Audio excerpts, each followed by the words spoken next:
அண்மை செய்தி. அவனியாபுரம் ஜல்லிக்கட்டு விழா கமிட்டியில் அனைத்து தரப்பினரும் மதுரை மாவட்ட ஆட்சியர், மாநகர காவல் ஆணையர் தரப்பில் நாளை பதிலளிக்க உயர்நீதிமன்ற மதுரை கிளை உத்தரவு பிறப்பித்திருக்கிறது. அவனியாபுரம் ஜல்லிக்கட்டு தொடர்பாக நீதிமன்றத்தில் வழக்கு இருந்த நிலையில் நாளை பதிலளிக்க வேண்டும் என்று தற்போது உத்தரவானது பிறப்பிக்கப்பட்டிருக்கிறது. கடைசி நேரத்தில் இதுபோன்ற மனுவை தாக்கல் செய்தால் நீதிமன்றம் இது தொடர்பான மேலும் விவரங்களை தருவதற்காக செய்தியாளர் மானஸ்ராஜ் இணைப்பில் இருக்கிறார். மானஸ்ராஜ், வணக்கம். தொடர்பான மேலும் விவரங்கள் என்ன? வணக்கம் சலோமி.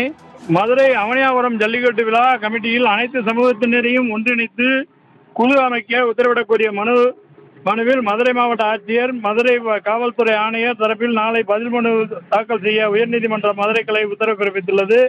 போட்டி துவங்க உள்ள கடைசி நேரத்தில் இதுபோன்று மனு தாக்கல் செய்தால் நீதிமன்றம் என்ன உத்தரவு பிறப்பிக்க முடியும் என நீதிபதிகள் கேள்வி எழுப்பியுள்ளனர். விழா கமிட்டியில் பட்டியலின மக்கள் தொடர்ந்து புறக்கணிக்கப்படுவதாக மனுதாரர் தரப்பில் வாதம் எழுப்பப்பட்டது. அவனியாபுரத்தைச் சேர்ந்த கல்யாண சுந்தரம் தாக்கல் செய்த மனுவில், அவனியாபுரத்தில் ஒவ்வொரு ஆண்டும் தை முதல் நாள் ஜல்லிக்கட்டு நடைபெறும். அனைத்து சமுதாயத்தினர் பங்களிப்புடன் ஜல்லிக்கட்டு நடத்தப்படும்.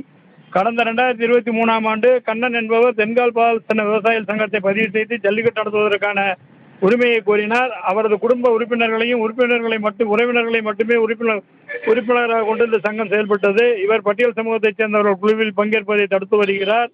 ஜல்லிக்கட்டை அனைத்து சமூகத்துடனும் இணைந்து நடத்த வேண்டும் என உத்தரவு பிறப்பித்திருந்தது. பல இடங்களில் ஜல்லிக்கட்டுகள் பங்கேற்க பட்டியல் சமூகத்தினரை அனுமதிப்பதில்லை.